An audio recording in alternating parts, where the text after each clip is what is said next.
नमस्कार फ्रेंड्स, आज मु आपनको टाटा मोटर्स रिक्वायरमेंट 2025 गोटे दमदार खबर देवाक आछि। यह आपनको पई एक बड़ चांस होई पारे ड्रीम जॉब पाइबार।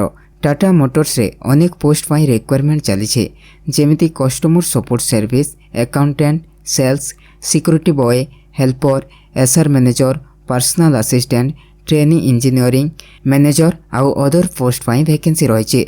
मोट 11,600 प्लस वैकेंसी अच्छी, तेणु चांस भी अधिक रोचे। एप्लाई करबा पई ऑनलाइन मोड रे एप्लाई करि परिबे। सैलरी रहबो 18,000 रु 42,000 पर मंथ। आउ जॉब लोकेशन हेउची अक्रॉस इंडिया। एथि पई एज लिमिट अछि 18 रु 50 वर्ष मध्य रे। आउ सबुठो गुड न्यूज हेउची एप्लिकेशन फीस समस्तनको पई फ्री अछि। एबे देखंतु एजुकेशन क्वालिफिकेशन कोन रहिछि। 10th +2 graduate degree diploma engineering आपनकर एजुकेशन क्वालिफिकेशन रहिछि।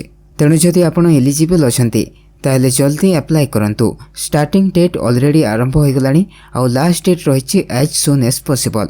टाटा मोटर्स वाली टॉप कंपनी रे जॉब पाइबार यह एक गोल्डन अपॉर्चुनिटी, सो मिस करंतु नाही। अधिक डिटेल्स जानिबा पई आपण ऑफिशियल वेबसाइट को विजिट करंतु। बेस्ट ऑफ लक आपण समस्तंकु।